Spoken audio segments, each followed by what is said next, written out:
El pavelló de Vilamalla es transforma en un espai on passar por, molta por. Per segon any, els joves vilamallencs han organitzat el pavelló del pànic, que aquest any ha anat acompanyat d'altres activitats, com aquest autobús per donar sang i conscienciar de la importància de col·laborar amb el banc de sang. Sí, necessari ho és molt perquè diàriament s'estan necessitant 1.000 bosses de sang. I això el que comporta és que la gent, la societat, en sigui ben conscient i puguem fer aquesta aportació. Donat que és un dia que ve molt de jovent aquí a Vilamalla, conscienciar aquest jovent de l'important que és la donació. I si podem agafar, encara que siguin uns quants, són gent que un cop dones, realment te dones compte de la importància que és donar sang, normalment repeteix la gent. Per això s'ha vinculat, per donar pas al jovent. Aprofitant la gran afluència de gent que es va acostar fins al pavelló del pànic, es va contribuir a augmentar les reserves de sang.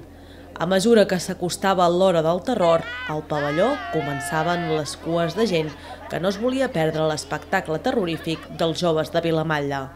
Mentrestant, dins el pavelló, els joves vilamallencs ultimaven els detalls per aconseguir transformar-se en els éssers més espantosos.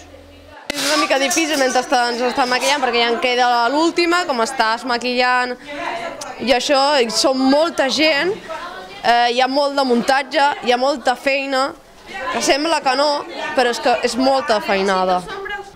Una de les principals novetats d'aquesta segona edició del Pavelló del Pànic han estat els Diables de Castelló, que amb malabars i pirotècnia han anat obrint boca per l'espectacle que estava a punt de començar dins del pavelló. Els Diables de Castelló han fet que el públic que s'esperava per entrar gaudís d'un gran espectacle de foc.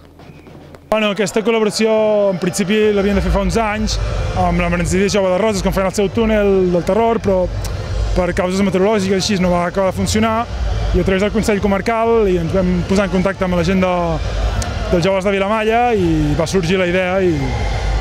El que hem muntat aquí bàsicament és l'espectacle final del Correfoc. Hem sortit totes les estructures del final del Correfoc, una mica de Castell de Focs, el drac, l'habitual que hi ha en el final. Els Àngels Negres i el Joker donen la benvinguda als visitants. Només entrar ja es troben els primers éssers terrorífics.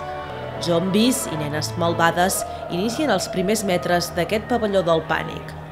Un televisor antic i una bruixa indiquen el camí que fa pujar per les escales, on espera un ésser ensangonat i amb el cervell per fora. La intenció de totes aquestes criatures és fer passar una bona estona per molt pocs diners. No sé, i llavors a nosaltres és una cosa que és important, o sigui, pots pensar, ostres, quina fricada, no? Molts pensarien, però és que això, aquesta experiència, no t'ho dona res. I és que també vam pensar, ostres, vas al cine amb els nens, et costa 50 euros. Per €1,50 nosaltres te donem una nit que potser sí que en parlaràs tota una setmana, més que potser una pel·lícula que t'ha agradat. A mesura que s'entra dins el pavelló, es poden veure coses que posen els pèls de punta. Un banquet fet amb vísceres humanes o els clàssics del terror com Freddy Krueger. Freddy ha llegado. 1, 2, Freddy ha llegado. Els visitants en grup i guiats sempre per un ésser terrible han pogut gaudir de diferents espais i molts no han pogut evitar fer algun crit de por. En sortir del pavelló, les impressions dels que hi han entrat han estat molt positives. Muy divertido, me ha gustado mucho. La verdad es que de vez en cuando un sustillo te lleva, ¿eh? Tela, tela. Pero Deu. Está muy bien montada, la verdad que está muy bien montada, o sea, este año está muy bien. El año pasado no pude venir, pero este se la han currado bastante. Molt bé, ha sigut molt bé. Una miqueta curt, l'any que ve ha de ser una miqueta més llarg, però estupendo. Però ha estado chachipiluri. En total, més d'un miler de persones no es van voler perdre aquest espectacle de terror, que amb una gran ambientació ha aconseguit el seu objectiu, fer passar por, molta por, als assistents.